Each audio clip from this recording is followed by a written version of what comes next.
Солонгосын entertainment салбарыг дөргиосон Ким Су Ёны хэрэг огт өөр чиглэл рүү эргэлээ. Өмнө нь түүнийг амиа орлсон жүжигчин Ким Сэ Рунтай холбоотой ноцтой асуудалд холбогдуулж Солонгосын ард иргэд түүнийг масаараа буруутгаж байсан билээ. Гэтэл цагдаагийн мөрдөн шалгалтын ажиллагаа удаан явагдсны үр дүнд Ким Су Ёныг буруутгаж байсан нотлох баримтуудын дунд хиймэл оюун ухаанаар өөрчилсөн дуу хоолой, зохиомлоор бүрдүүлсэн чат, батлагдаагүй мэдээлэл байсан гэж үзэн Ким Су Ёны талаар YouTube сувгаараа худал мэдээлэл цацсан Карусеру YouTube сувгийн хөтлөгч Сэйийг баривчилж прокурорд шилжүүллээ. Ким Су Ён өөрийг нь гүтгсэн ютубер Сэйийг шүүхэд өгч 12 тэрбум вон буюу 28 тэрбум төгрөг нэхэмжилж байсан бол тэр мөнгөө 30 тэрбум вон буюу 70 тэрбум вон төгрөг хүртэл өсгөжээ. За сайн байцгаана уу Золбоо ТV-ийн та бүхэндээ энэ өдрийн мэндийг хүргэе. За тэгэхээр өнөөдөр та бүхэндээ ярих гад бэлтгэсэн байгаа сэдв маань Солонгос сүүлийн үед маш их сенсац болоод байгаа хэрэгээ. Солонгосын бүх мэдээний сувгуудаар нь гарч байгаа. Тэгээ Солонгост амьдарч байгаа монголчууд минь мэдчихэж байгаа бах те. Сүүлийн үед энэ Ким Су Ён жүжигчин тэгээ Ким Сэ Рун энэ Сэй гэх ютуберийн талаар маш их мэдээ гарч байгаа. Би өмнө та бүхэндээ энэ Сэй гэх ютубер Ким Су Ёны талаар гаргаж тавьсан мэдээллүүдийг нь орчуулад хүргэжсэн шүү дээ. Тэгээд маш хүнд, маш ноцтой, бүр гайхмаар шоконд ормоор мэдээллүүдийг өөрийнхөө YouTube сувгаар цацаж тавьжсэн те. Би тухай та бүхэнд хэлжсэн те. Энэ Сэй гэх ютубер Ким Су Ёны талаар арай ингэж худлаа мэдээллүүд цацахгүй хаа. Худлаа мэдээлэл хэрвээ цацах юм бол сүүлд өөрөө маш том хуулийн хариуцлага үүрнэ. Тийм учраас энэ хүний гаргаж тавьж байгаа мэдээллүүд нь үнэн байх гэж би тухай үед бодож байсан байхгүй юу. Тэгсэн гаргаж тавьж исэн дийлэх мэдээллүүд нь худлаа болж таарад энэ Сэй гэх ютубер өнөөдөр баривчлагдсан байна. За тийм яг Солонгост юу болоод байгаа юм би та бүхэндээ маш ойлгомжтой, цэгцтэй, товчхон бөгөөд тодорхой тайлбарлаж танилцуулж өгье. За энэ хэрэг анх олон нийтэд дэлгэгдэхдээ Ким Су Ёны эсрэг чиглэсэн маш ноцтой мэдээллүүдээр эхэлсэн шүү дээ. За тухайн үед энэ Карусеру гэх YouTube сувгийн захирал Сэй өөрийн сувгаараа дамжуулан амиа орлсон жүжигчин Ким Сэ Руны гэр бүлийн талын мэдээлэл гэж тайлбарлан олон төрлийн мэдэгдэл хийжсэнийг та бүхэндээ би орчуулж хүргэжсэн. За хамгийн нэгдүгээрт Ким Сэ Руныг 15 настай насанд хүрээгүй байх үеэс Ким Су Ён үерхэж эхэлсэн. 28 настай залуу 15 та охины толгойг эргүүлж 2015 оны 11 сараас 2021 оны 7 сар хүртэл ойролцоогоор 6 жил үерхсэн гэх мэдээллийг YouTube сувгаараа энэ Сэй гэх ютубер цацсан байгаа. Хоёрт зөвхөн үерхсэн гэж яриаггүй. Нотлох баримтаар зураг, мессеж, какаотог яриа, захидал, дуу хоолой, бичлэг зэрэг олон материалыг ил гаргаж тавьсан. Тухайлбал Ким Сэ Рун Ким Су Ёнд илгээсэн мессеж, хоёр хүний дотн харилцаатай байсныг нотлох зураг, Ким Сэ Руны амьд ахуйдаа ярьсан дуу хоолойн бичлэгийг олон нийтэд үзүүлж, энэ бол насанд хүрээгүй үеэсээ үерхэж байсан нотлохоо гэх байдлаар тайлбарлсан байгаа. За гуравт цацсан бичлэгүүдийн хамгийн ноцтой мэдээллийн нэг нь юу вэ гэхээр Ким Сэ Руны дуу хоолой орсон бичлэг байсан. Тэр бичлэгт Ким Сэ Рун өөрөө Ким Су Ёнтой дунд сургуульд байх үеэсээ үерхсэн. Бүр дунд сургуулийн 2 дугаар анги буюу 15 наснда өвлийн амралтын үеэр анх бэлгийн харилцаанд орсон талаарх voice бичлэгийг хүртэл өөрийнхөө YouTube сувгаар цацчихсан шүү дээ. Дөрөвт Ким Сэ Руны нас барсан шалтгааныг Ким Су Ён болон түүний харьяалагдж байсан Gold Medalist агентлагтай холбож тайлбарласан. За Сэй YouTube сувгаараа ярихдаа Ким Сэ Рун өмнө нь согтуугаар машин жолоодож маш том аваар гаргаад хэргийн дараа үүссэн хохирлыг барагдуулах нөхөн төлбөр болох 700 сая воныг агентлагаас нь төлж өгөөд гэрээ дууссаны дараа хамгийн хүнд үед нь энэ мөнгийг буцааж нэгсэн гэж мэдгдсэн. Зээлсэн мөнгөө өгөх боломжгүй байсан Ким Сэ Руны гэрийн хаяг руу өмгөөлөгчөөр бичүүлсэн нэхэмжлийн бичиг илгээж дарамтлсан гэсэн мэдээллийг бас цацсан. Энэ дарамт Ким Сэ Руны сэтгэл зүйд хүчтэй нөлөөлж эцэстээ амиа хорлоход хүргэсэн байх магадлал маш өндөр гэж YouTube сувгаараа ярьсан байсан шүү дээ. Тавт Ким Сэ Рун Gold Medalist агентлагт байхдаа шин жүжигчдийн дүр төрх, имиж, ажилтай холбоотой бодит үүрэг гүйцэтгэж ажиллаж байсан боловч цалин хөлсөө авч чадаагүй гэх мэдээллийг ч цацсан.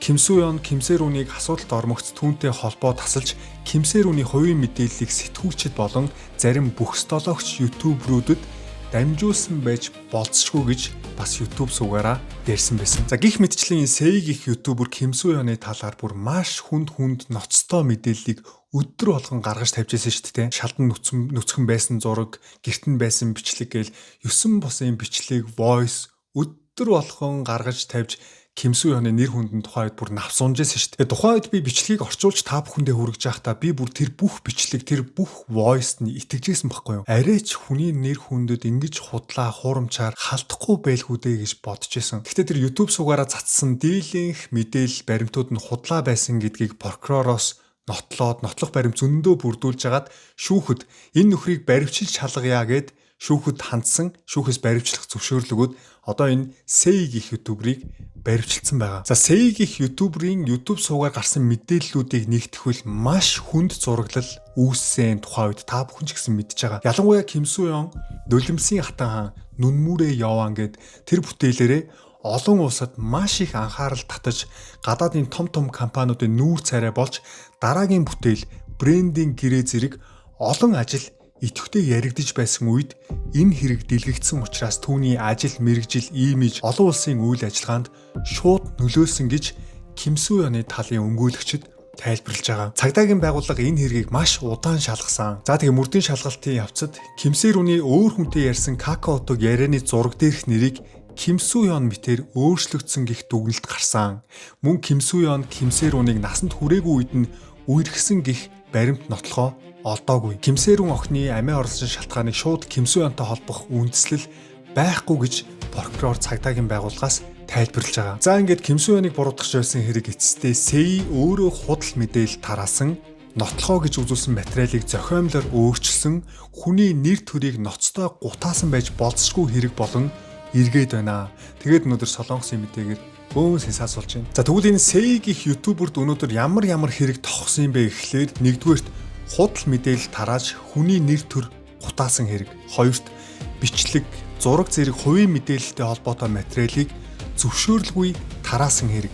Гуравт Сэй Ким Су-ёны хувийн амьдрал, нэр хүнд, ажил мэргэжилтэй холбоотой мэдээллийг нэг удаа биш, удаа дараа цацаж олон нийтийн анхаарал, шүүмжлэл, үзэн ядалтыг түүн рүү чиглүүлсэн.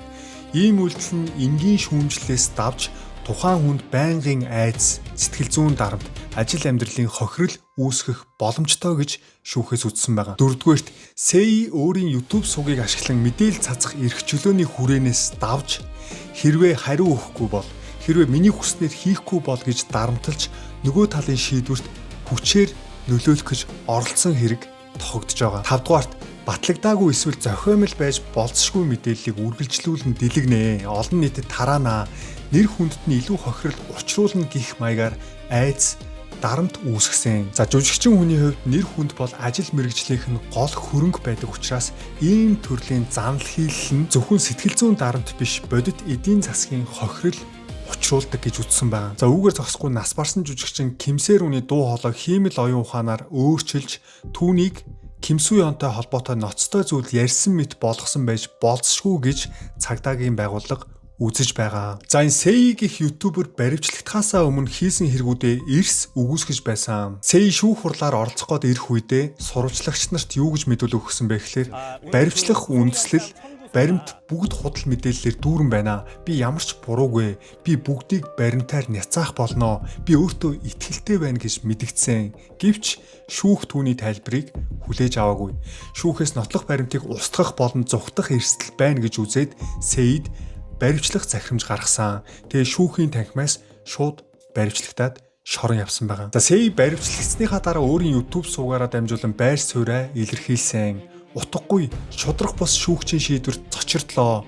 Шудраг ус байхгүй болсон энэ нийгэмд эцсээ хүртэл тэмцэнэ гэж бичсэн байгаа. За Сэй баривчлагдсны дараа Ким Су-ёны талч мөн хууль ёсны хариу арга хэмжээгээ улам хүчтэй болгож эхэлсэн. Нэг ёсондоо сөрөг товтлогоонд орж эхэлсэн. Ким Су-ёныг будаа олгосон шүү дээ. Одоо Ким Су-ёны тал энэ Ким Сэйийг будаа олох гэж байгаа. Ким Су-ёны хуульчийн хэлснээр тэд эхэндээ Сэйгийн эсрэг 12 тэрбум воны иргэний нэхэмжлэл гаргасан бол мөрдийн шалгалтаар илүү тодорхой материалууд гарч ирсний дараа нэхэмжлэлээ 30 тэрбум вон болгож өөрчилсөн байгаа. Нэмсэн байгаа. Яг нь одоо энэ Сэй гэх ютубер биш үү? 12 тэрбум воны өртөө байж байгаад одоо 30 тэрбум воны өртөө болчихж байгаа байхгүй юу? Тэгээ үүгээр дуусаагүй зөвхөн Ким Су-ёнд мөнгө төлөх юм уу гэвэл үгүй ээ. Энэ Сэй гэх ютубер бол жинхэнэ хор хутгагч байсан юм байлээ. За Ким Су Ёны талын өмгөөлөгч тайлбарлахдаа тухайн үед Ким Су Ён нулимсийн хатан хаан, Нүнмүрэ Яван зэрэг бүтээлээрээ олон улсад асар их нэр хүндтэй болж байсан. Дэлхийд даяар танигдж байсан үе. Яг тэр үед ийм ноцтой цуурхал худал мэдээлэл гарснаар сурталчилгааны гэрээнүүд, гадаад үйл ажиллагаа, дараагийн бүтээлийн хуваар, олон улсын бизнесийн төлөвлөгөөгээд олон зүйл асар том саад үүссэн гэж үзэж байгаа. Нэгсэндээ бүх зүйл нь тэг зогссон штэ. Багаар бодоход 30 тэрбум вооны хохирол амссан гэж тайлбарлсан. За тэгээ одоо энэ алдсан 30 тэрбум вооно бүгдийг нь энэ SEI-гээс нэхэмжилж байгаа байхгүй юу? За энэ зөвхөн нэр төрийн хохирол биш ээ. Жүжигчин хүний хувьд имиж бол шууд эдийн засгийн үнцэнтэй холбоотой. Насанд хүрээгүй хүнтэй холбоотой ноцтой цуурхалт харвал сурталчилгаа, кино, олон улсын гэрээ, брендийн хамтын ажиллагаа гэд бүх ажилд шууд нөлөөлдөг. Тиймээс энэ хэрэг энгийн нэр төр гутаасан хэрэг бус нэг жүжигчний амьдрал, карьер, олон улсын нэр хүндийг сүрүүлэх хэмжээнд хүрсэн гэж Ким Су Ёны талын өмгөөлөгч мэдүүлэг өгсөн байна. Хэрвээ эцсийн шүүхээр 30 тэрбум вооны нөхөн төлбөрийг Ким Су Ёны талд төлөх шийдвэр гарвал SEI энэ бүх мөнгийг төлөх үүрэгтэй болно. 30 тэрбум төгрөг гэдэг чинь 70 гаруй тэрбум төгрөг байхгүй юу? 70 гаруй тэрбум төгрөгийг яаж төлнө? За үүгээр дуусаагүй заяа. SEI-гийн хувийн хөрөнгө 30 тэрбум вооны хэмжээнд хүрэхгүй гэдгийг мэдээд Ким Су Ёны өмгөөлөгч түүний нэр дээрх SEI-гийн нэр дээр байгаа бүх хөрөнгүүдэд урьдчилан битүүмжлэл тавиулах арга хэмжээ авч эхэлсэн юм байна. За шүүхээс чинь Ким Су Ёны тавьсан өмгөөлөгчийн хүслийг хүлээн зөвшөөрсөн. За тэгээд SEI-гийн нэр дээрх Сөүл хотын Кангнам бүсийн 2 орон сууцанд битүүмжлэл тавихыг зөвшөөрсөн байгаа. Апгужонд байрлах Ханьян апартмент, Сочуд үүрэгт байрлах Пёксан Блуминг апартментыг битүүмжилж авсан. За энэ SEI гэх ютуберийн 2 байрных нь нийт зах зээлийн үнэ нь ойролцоогоор 11 тэрбум вон буюу 26 тэрбум төгрөгийн үнэлгээтэй гинэ. Тэгэхээр энэ SEI гэдэг нөхөр бас баян нөхөр байсан байгаас 11 тэрбум вооны үнэтэй те 26 тэрбум төгрөгийн үнэлгээтэй ийм 2 байртай байсан байгаа хгүй юу. За тэгээд зөвхөн орон сууцаар зогсохгүй Карусеру гэх YouTube суугийн албан ёсны хандивын дансыг ч гэсэн битүүмжлээд авцсан байгаа юм байна. Одоо энэ хоёр талаас шүүхтэлцээд явна штэ. Хараахан дээд шүүх тэ эцсийн шүүхийн шийдвэр гараагүй байгаа. Одоо зүгээр баривчилж яагаад хоорондоо шүүхтэлцэж эхлэх байхгүй юу. Тэгэхээр эцсийн шүүхийн шийдвэр хэрвээ Ким Су Ёны талд шийдэгдэх юм бол энэ хоёр байр, энэ дансанд байгаа мөнгө, YouTube сууг гэд бүх юм нь Ким Су Ёнд очно гэсэн үг. За яг энэ хэсгийг та бүхэн маш анхааралтай сонсоорой. Энэ хэрэг зөвхөн Ким Су Ён, SEI гих ютубер хоёрын хоорондын маргаан биш ээ. Солонгост одоо Cyber Reka гих том асуудал дахин хүчтэй яригдж эхэлж байгаа. За энэ Cyber Reka гэдэг нь юу юм бэ гэхээр Солонгост гарсан хиллэг байхгүй юу? Зам дээр машинууд мөргөлдөх юм уу, ямарваа нэгэн аваар осол гарлаа гэхэд чирэгч машинууд уралдаж очдог байхгүй Солонгост. Энэ чирэгч машинууд нь хамгийн бүдүүлэг жолооч нар байдаг. Яагаад вэ гэхээр бие биентэйгээ өрсөлдөх гэж бүр аимшигтай давхидаг хүмүүс байдаг байхгүй. Тэгээд машинуудын аваар осол дээр уралдаж очдог энэ чирэгч машины жолооч нарыг Река гэдэг байхгүй юу. Нэгсэндээ сэг болцсон машиныг төрүүлж очиж ачих юм бол тэр хүмүүс нь мөнгө авдаг байхгүй юу. Яг эсэргээрээ онлайн орчинд алдартны дуйлан хэрэг, хувийн амьдралын асуудал гармагц хамгийн түрүүнд дайрч очоод батлагдаагүй мэдээлэл өдөөн хатгсан гарчиг хүний зовлонгоор үзэлт цуглуулж мөнгө олдог хүмүүсийг Cyber Reka гэж Солонгост нэрлэдэг байхгүй юу. Хүний амьдрал сүрч байхад түүнийг аврах гэж биш, харин тэр сүрлэлээр нь дамжуулж контент хийж ашиг олох гэж очдог хүмүүсээ гэсэн. Солонгост иймэрхүү Cyber Reka ютуберүүд маш олон байдаг. Энэ Cyber Reka ютуберүүд ямар их мөнгө олдог гэж бодож байна. Би энэ мэдээллийг чинь цацлаа шүү. Надад хэдэн зуун сая төгрөг өг гэдэг ч юм уу. Эсвэл нэг хаалтын гэрээ энтер гэд байдаг шүү дээ. Гэх мэтчлэн хүний зовлонгоор дамжуулж мөнгө олдог энэ Cyber Reka гэх ютуберүүд Солонгост бол зөндөө бай. Тэгээ эдгээр ютуберүүд өөрсдийгөө үннийг илчлэгч мэт харагдуулдаг. Гэхдээ бодит байдал дээр зарим нь хүний хувийн амьдрал, зовлон, нэр хүнд, гэр бүл, ажил амьдралаар контент хийж мөнгө олдог. Тиймээс Ким Су Ёны талын өмгөөлөгч үүнийг зүгээр нэг хувийн YouTube суугийн асуудал биш, нийгмийн аюулгүй байдлын үүднээс заавал арга хэмжээ авч хууль дүрмд зайлшгүй өөрчлөлт оруулах ёстой асуудал гэж мэдүүлэг өгсөн байгаа. За энэ Сэй гэх ютубер өмнө нь бас яг иймэрхүү хэрэгт холбогдож байсан юм байна. MBC-д сэтгүүлчээр ажилладаг байсан юм байна л да. MBC-гээ Солонгосын маш том телевиз шүү дээ. Үндэсний телевиз. Энэ MBC-д сэтгүүлчээр ажиллаж байхдаа ярилцлага зохиомлоор өөрчилсөн гих асуудлаар дотоодын журмыг зөрчсөн шалгалтад орж исэн түүхтэй юм байна. За тэгээ ажилласаа халагдсны дараа YouTube хийж эхэлсэн байгаа хуваарай. За тэгээ олон алдарт нөлөө бүхий хүмүүсийн нэр нүүр царайг шууд гаргаж янз бүрийн ноцтой хардлага, сенсацтай мэдээллүүдийг цацдаг болсон. Энэ Сэй гэх ютубер маш олон олонний танил хүмүүс рүү дайрч исэн байхгүй юу? Жишээлбэл нөгөө Ким Гомму гэдэг дуучин байдаг, Хан Есэл гэдэг жүжигчин байдаг, өөр хин блэ. Яг иймэрхүү олонний танил од хүмүүс рүү нэлээд дайрч бичлэг хийжсэн. За тэрний нэг хохирогч нь Ким Су Ён болсон шүү дээ. За үүний бас нэг хохирогч нь хэн бэ гэхээр Чансай Шин гэх YouTube суугийг хөтэлдэг Өнён Жан гэх ютубер байсан. За энэ Өнён Жан гэх ютубер 2024 оны 1 сараас эхлээд олон сайбер рекагийн дайралтад өртсөн. Тэрээр жижиг бизнес эрхлэгчдэд тусалдаг контент хийгээд зүгээр явж байхад нь гинт хувьцааны луур, залилагч, гимт хэрэгтэн хойд Солонгостой холбоотой мөнгө шилжүүлсэн гих мэт огт үндэслэлгүй хүнд хардлагад өртсөн байгаа. Энэ бүхний улмаас 2024 онд маш амжилттай явж исэн энэ Чансай Шин гих ютубер дөнгөж ажиллаулж эхэлсэн 10 тэрбум воны үнэлгээтэй компани хаахад хүрсэн байгаа. Яагаад вэ гэхээр худал мэдээлэл цацагдангууд маш хурдан хүмүүст тардсан шүү дээ. Тэгээд дөнгөж нөгөө тунка центр зараад сурталчилгаа хийгээд компани нэгээд яг амжилттай явж исэн байхгүй юу. Тэгсэн нөгөө худал мэдээлэл цацаад эхэлсэн чинь тэгэл нөгөө нэг бүх худалдаа авалтууд нь зогсоол бүх үйл ажиллагааг зогсож эхэлж байгаа юм чинь. За Өнён Жан гэх ютубер хэлэхдээ энэ зөвхөн мөнгөний асуудал биш ээ. Хамгийн хэцүү нь залилагч гэж нэг гүтгэгдсэн бол нэр төрөө дахиж сэргийх үнэхээр хэцүү байдгийг би амьдралаараа мэдэрсэн гэж байгаа байхгүй юу. Хүмүүс өөрийнх нь тайлбарыг огт сонсдгүй. Хүмүүс ихлээд яадаг вэ гэхээр худлаа мэдээлэлд маш хурдан итгэдэг. Өглөө сэрэх цагаас эхлээд шүн унт хүртэл хараал, доромжлол, дайралт тасардгүй байсан гэж байгаа байхгүй юу. Тийм учраас энэ Өнён Жан гэх ютуберийн Сэйг бүр чин сэтгэлээсээ бүр голоосоо хүнийг үзэн ядна гэж байдсан шүү дээ. Голоосоо хүнд гомдно гэж байдсан шүү дээ. Бүр тэр хэмжээний гомдсон байсан. Тэгээ одоо тэр бүх өшөөгөө авч эхэлж байгаа. 자, 저런 게 저기 저 방해 행위죠. 저런 게. 자. 자, 저분 통제 안 하면 저희가 기자회견 안 합니다.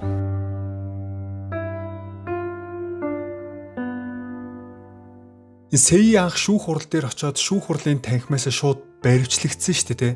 Тэгээд тэр баривчлагдсан мэдээгийн сонсоод энэ Өнён Жан яг лайв хийж явахдаа шууд уйлсан байхгүй юу?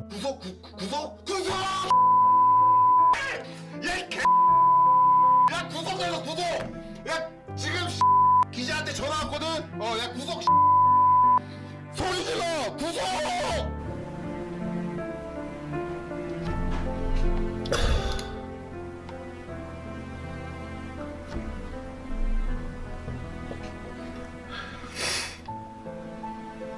다구리를 안 맞아본 사람은 모른다니까요. 제가 거의 2년 6개월이에요. 2년 6개월. 제가 지금까지 태어나서 운 적이 한 번도 없어요. 항상 존나 센 척만 하고 출연자한테 욕먹고 광고주한테 욕먹고 눈 뜨면 욕먹고 욕을 존나 먹어본 사람만 알 수 있는 거라니까요. 그러니까 욕을 안 먹어본 사람은 모르지 당연히. 그러니까 내가 김수현 마음을 그래서 안다 그랬잖아. 내가 존나 쎄 성격이. 근데 내가 한강을 몇 번 갔다니까 이게 돈이 중요한 게 아니라 하루 종일 욕만 먹잖아. 아침에 눈 뜨면은 욕, 가족 욕 존나 먹고 엄마 영정사진 돌아다니고. За та бүхэн уйлж байгаа бичлэгийг үзлээ те. Энэ Өнён Жан энэ Чансай Шин гэх ютуберт би үнэхээр дуртай байсан байхгүй юу. 2024 онд маш их үздэг байсан. Айгуу тийм иршүүд, шудраг, итгэж болохоор нэг тийм хүн байдаг шүү дээ. Тийм хүн гэж харж байсан сүүлд нэг тиймэрхүү янз бүрийн мэдээлэл яваад харна. Ямар сони ингээл нэг хэсэг байхгүй болсон байсан. Тэгээ одоо яг ингээд буцаж гарч ирээд жинхэнэ өшөөгөө авч эхэлж байгаа байхгүй юу. За яаж өшөөгөө авч байгаа юм бэ гэхлээр эхэндээ хуулийн дагуу гомдол гаргаж асуудлаа шийдэх гэж оролцсон байгаа.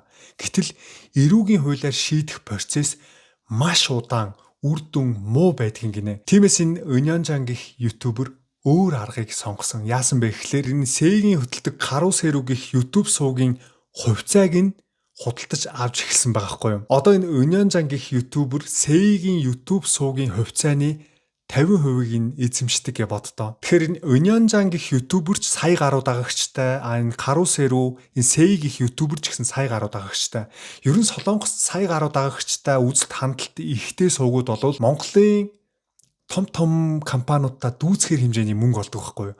Жилдээ хэдэн тэр бумаар нь олдог. Бүр том байгууллага болчдөг байхгүй юу? Солонгост Кейн Саавжа гэж байдаг. Бас Побин гэж байдаг байхгүй юу? Кейн Саавжа гэдэг нь юу гэсэн үг вэ гэхээр хуваарай бизнес эрхлэгч. Жишээлбэл би болохоор Солонгост хуваарай бизнес эрхлэгч гэсэн тийм эрхийн бичгтэй байхгүй юу? Би бас тийм компанитай. Гэхдээ хуваарай доорооны ганц хоёр ажилтнтай ингээд нэг ийм компанитай гэж явдгийн. Побин гэдэг нь юу гэсэн үг юм бэ гэхлээр корпорац болоод явцдаг. Энэ корпорацийг нэг хүн биш олон хүн удирдах боломжтой байдаг.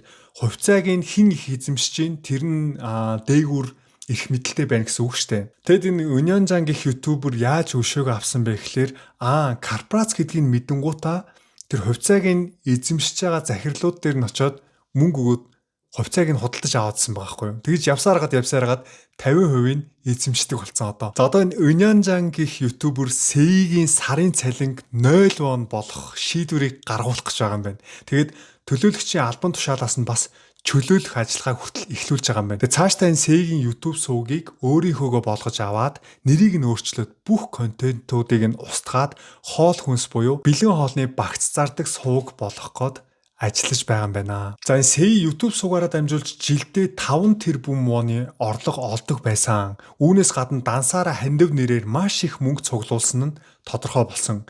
Хэрв ийм суугууд өндөр орлого олсоор байвал шоронд орсон ч торгуул төлсөн ч дахиад л иймэрхүү контент хийж мөнгө олох болно.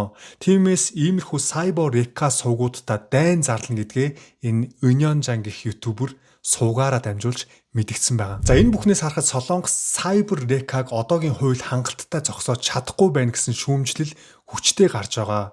Хуульчдын тайлбараар одоогийн хуульд нэр төр хутаах, доромжлох, занал хийх, хувийн мэдээлэл тараах зэрэгт хариуцлага тооцох заалт бий. Гэхдээ бодит амьдрал дээр шийтгэл, торгуул, нөхөн төлбөрийн хэмжээ ихэвчлэн хохирогчийн бодит хохирлоос хамаагүй бага байдаг.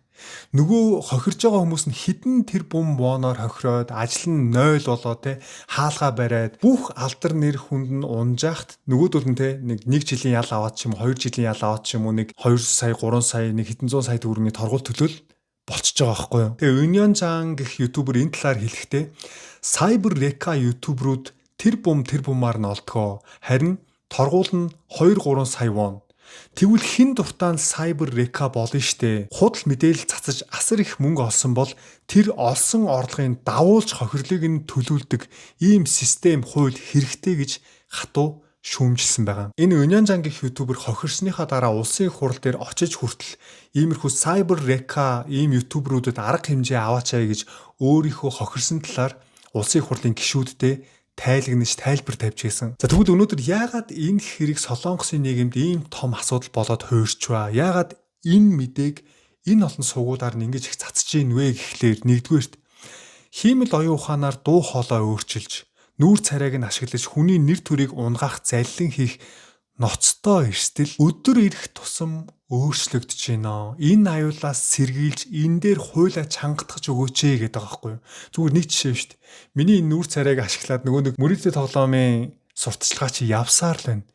Энэ бол нэрээ миний хувьд чинь бас л тэр бичлэгийг хүмүүс над руу явуулах тоолнд тэр бичлэгийг ингээд буст хийгээд гарч ирэх тоолнд үнэхээр бухимдж байгаа юм чинь. Ямар муухай юм бэ те. Хүний нэр төр нүүр царайг ашиглаж ийм хүмүүс нэрээ яагаад ч ойлгохтой амьдрахгүй эцсийн үр дүн шоронд явнаа. Та нараас харцлагаар тэрс Солонгост Чэжүү арал дээр хууль бус мөрөдө тоглоомын сайт ажиллуулж исэн 4 Монгол баримтлагдсан байлээ шүү. Та нар ч гэсэн удахгүй баригдана харцлагаар. Яа нөө бүр амар хараадахгүй тийм. За уучлаарай нэр үнэхээр тэр хүмүүс бохимдаад байд юм аа. За хоёрдугаарт YouTube-ийн баталгаагүй мэдээлэл нэг хүний ажил, гэр бүл, нэр хүнд, сэтгэл санааг бүрэн сүйтгэх хэмжээнд хүрч байгаа явдал үнэхээр аюултай. Монголд харин хаа очиж иймэрхүү YouTube сувгууд байхгүй, иймэрхүү нэг шантаж хийдэг хүний амьдрал хэцүү байгаа үед ингээл очиод тэрэн дээр ингээл тэрнгээр нь тоглолт тэгэл мөнгө төгрөг салгадаг, мөнгө олдог. Иймэрхүү хүмүүс бас харин харьцангуй гайгүй байгаад байгаа шиг байна. Зүгээр Facebook-д бол нөгөө нэг MN сувгууд байгаа шүү дээ. амар нөгөө улс төрчдийг нөгөө шантаж хийж мөнгө салгаж нөгөө хаалтын гэрээ авдаг. Тиймэрхүү сэтгүүлчид пэйжүүд бол нэлээд их байгаад шүү байгаамаа. За 3 дугаарт ийм контент хийдэг хүмүүс асар их мөнгө олдог хэрнээ хожим торгуул төлөөдөл гарчдаг хуулийн цоорхоог ашиглаж байна. Хуулиа чангатгаач гэдэг байгаа байхгүй юу? 4 дугаарт хохирогч хууль ёсоор өөрийгөө хамгаалах гэж оролдох хооронд хэдэн жил өнгөрч тэр хугацаанд хохирол нь улам их болцсон байдаг. 5 дугаарт алдартай олонний танил ютубер жирийн иргэн хинч ийм дайралтад өртөж болох нийгмийн аюул ирчгээд байна. За Ким Су-ёны талын хуульч энэ хэргийг зохиомл баримтаар нэг жүжигчний нэр төр амьдралыг сүйтгэх гэсэн зохион байгуулалттай төлөвлөгөөтэй нийгмийн гэмт хэрэг гэж тодорхойлсон байгаа. Мөн энэ зөвхөн нэг хүний асуудал биш, Солонгос улсын нэр хүндийгч дэлхийд дахинд унгаасан хэрэг гэж байр сууриа хүчтэй илэрхийлж Сэйг шүүхтэр ялсан байна. За яг одоо энэ хүртэл бичлэгийг үзсэн зарим нэг Ким Су-ёны фэн те Монголд бас чөтгөмжлөгч зөндөө олон байдаг шүү дээ. Тэр манай Ким Су-ён убаа ямар ч буруугүй байсан байгаа сте те. Одоо өстой ингээл нэр төрөө сэргээх нь гэж бодож яж магадгүй. Гэхдээ энэ хэрэгт нэг зүйлийг шударгаар хэлэх хэрэгтэй. Та бүхэн сайн сонсож байгаараа. За Ким Су-ёнд ямар ч асуудал байгаагүй гэж хэлж болохгүй.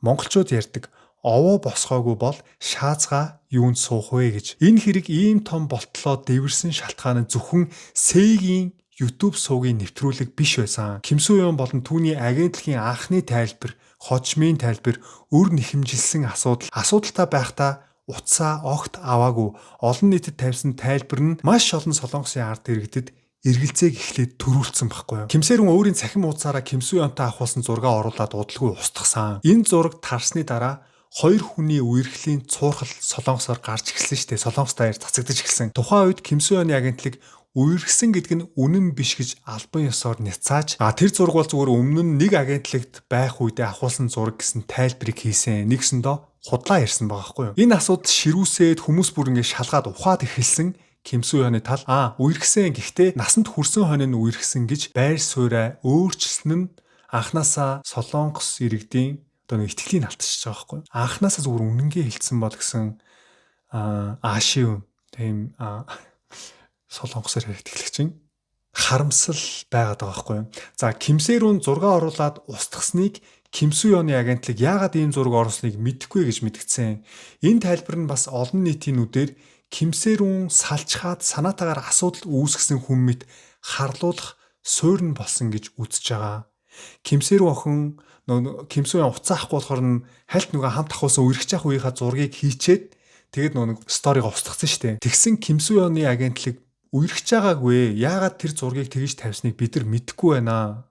Ойлгохгүй байна гэсэн чинь нөгөө нэг солонгосын мас нь Ким Сэ-рун руу дайраад эхэлсэн байхгүй юу. Чи худлаа тий алдар нэр хүндтэй нэр хүндийг ашиглаж бла бла инглээ тэглээ гэл нөгөө хүмүүс амар дайрдээ шүү дээ. Тэгээд нөгөө чинь бас удалгүй амиа орсон шүү дээ. Тэгээд энэ Ким Сэ-рун гих охин яг энэ Ким Су-ён гих жүжигчний төрсөн өдрөөр нь амиа орсныг та бүхэн мэдж байгаа те. Яагаад Ким Су-ёны төрсөн өдрөөр нь амиа орсон те? Бас энэ том хэргийн цаана Ким Су-ёны хийсэн буруу үйлдэлүүд зөндөө нуугдж л байгаа. Ким Сэ-рун согтуугаараа жолоо барьж осол гаргаад 700 сая воны өрөнд орсон. Тэр төлбөрийг нь Ким Су-ёны агентлагаас эхлээд төлцсөн байгаа. За тэгээд дараа нь Ким Сэ-рунаас тэр 700 сая воноо өмгөөлөгчөөр дамжуулж шүүхийн бичгийг явуулж нэхэмжлэл хийсэн байгаа штэ тий өөрөө төлөөч гэдэг. Тэгээ энэ нас энэ Ким Сэ-рунд маш их дарамт болж байсан гэдэг нь үнэ. За мэдээж хууль зүйн хувьд агентлаг зээлсэн мөнгөө буцааж авах эрхтэй тий шүүхийн бичиг явуулах эрхтэй. Гэхдээ тухайн хүн хэрэгт ороод сэтгэл зүйн хувьд хүнд ажил амьдрал нь тэр чигээрээ зогссон олон нийтийн шүүмжлэлд маш хүчтэй орсон үед ийм их хэмжээний мөнгөтэй 700 сая воны өрийн бичиг явуулж шахаж дарамтлсан нь ёс зүйн хувьд зүв байсан уу гэсэн асуулт үлдэж байгаа байхгүй юу? Солонгос хүмүүст яагаад өмнө үерхчээс охиндоо ингэж хатуу хандж байгаа юм бэ гэд энэ Ким Су-ёныг бас маш олон мас үзэн ядсан шүү дээ. За бас үүгээр зогсохгүй Ким Су-ён нөө сүүлд хэвлэл мэдээллийн хурал хийсэн шүү дээ. Нөө уйлаад ярьжсэн те. Ким Су-ён хичнээн хэвлэл мэдээллийн хурал хийгээд те энэ бүгдийг няцаасан боловч олон нийт тэгвэл тэр хүнд үед нь та нар Ким Сэ-рунгийн охинд ямар хандлага үзүүлсэн бэ? Яаж туссан юм бэ гэсэн асуултыг тавьсан байгаа хгүй. Одоо ч гэсэн энэ асуултыг тавьсаар л байгаа. Тэгээ иймэрхүү том асуудал гарсан үед алдартай жүжигчний тал маш хурдан тодорхой хүнлэг тайлбар хийх хэрэгтэй байдаг. Гэтэл энэ хэрэг дээр Ким Су-ёны тал эхлээд хүчтэй үүсгэж Дараа нь тодорхой хугацааны дараа үерхсэн нь үнэн. Гэхдээ насанд хүрсний дараа гэж тайлбарласан. Энэ хооронд цуурхал улам томорч олон нийт талцаж Ким-сэ-рүний гэр бүл, Ким Су-ёны агентлаг, Сайбо Река те энэ YouTube руу дайраа довтлоод энэ хэргийг ингээд маш том сенсац болгочихж байгаа байхгүй. Тиймээс Ким Су-ёны талын хамгийн том алдаа бол үнэн худлын асуудлаас гадна харилцааны алдаа байсан гэж хэлж болно. Хэрв эхнээсээ илүү ил тод, илүү хүнлэг, илүү нягт тайлбар хийсэн бол Сэй шиг иймэрхүү Сайбо Река те хүмүүсийн зовлонгоор мөнгө олдог хүмүүст ямар ч орон зайг өгөхгүй л байсан байхгүй. За энэ хэрэг бидэнд нэг зүйлийг маш тод харуулж байна. Өнөөдөр хэн нэгэн хүний тухай батлагдаагүй мэдээлэл, эвлүүлсэн зураг, өөрчилсөн дуу хоолой, зохиомл чат гарч ирэхэд хүмүүс шууд итгэхэд амархан болсон цаг үед бид нэр амьдарч байна. За ялангуяа алдартай, од, олонний танил хүн байвал олон нийт эхлээд тэр хүнийг шүүдэг гинэ. Ямарваа нэгэн мэдээлэл гараад ирэх юм бол тэр хүнийг эхлээд шууд шүүгээд аль хэдийн шорон руу явуулцдаг. Хүмүүс өөрийнхөө тархиндаа. Тэгээд дараа нь үнийн эсхийг асууж шалгадаг болсон гинэ. Энэ амар угааз. Эхлээд уг нь үнийн эсхийг шалгаад мэдэх ёстой шүү дээ. Их сурвалж нь хаанаас энэ за энэ үнэн болов янз бүрийн те өнцгөөс харах хэрэгтэй. Гэтэл хүмүүс шууд гарч ирсэн мэдээлэлд тэгэл энэ мөөстө новш байсан биз дээ. Энэ ста юм өөдгөө амтан байсан биз дээ. Энэ ста яг ийм олиггүй амтан байсан юм а гэл шууд аль хэдийн шүүгээд цаацалчдаг. Энэ хамгийн аюултай. Мөн Солонгосын нийгмийн Сайбер Река гэх энэ аюултай бүтцийг үнэхээр өөрчилж нурааж чадах уу гэсэн асуулт үлдээд байна. За тэгээ өнөөдрийн бичлэгээс та бүхэн маш олон зүйлийг мэдэж авсан байх, бас маш олон зүйлийг эргцүүлж бодсон байх те. Энэ бичлэгээс би бас айгүй олон зүйлийг бодож байгаа байхгүй юу? Бас л те. Аюултай биш үү? Хүн зөв зам дээр л явахгүй бол нэг буруу зам руу орох юм бол тэгэл хэвээр амьдрал нь тэр чигээрээ сүрж байгаа байхгүй юу? Уг нь хүн зөв амьдрахад зөөлөн замбуулан орвоо гэдэг шүү дээ. Зөв зам дээр л амьдрах хэрэгтэй. Мэдээж алдаа гаргадаггүй хүн гэж байхгүй. Хүн болгон алдаа гаргана. Хүн болгон алдаа гаргадаг. Хүн болгон дотроо янз бүрийн хорон муухай зүйлийг боддог. Хүн болгон хоёр нүртэй амьдардаг. Гэхдээ алдсан бол тэр алдаагаа хүлээн зөвшөөрөөд олон нийтэд яг чин үнчээр хэлэхээр бол хэлээд уучлахгүй харуулах гуйгаад шудраг монголчууд болцгоё. Шудраг монголчууд болцгоё. За тэгээ өнөөдрийн бичлэгтээ хамт байсан үзэгч та бүхэндээ маш их баярлалаа. Тэгвэл Залбуу ТV-тэй дараагийнхаа бичлэгээр уулзлаа. Бай.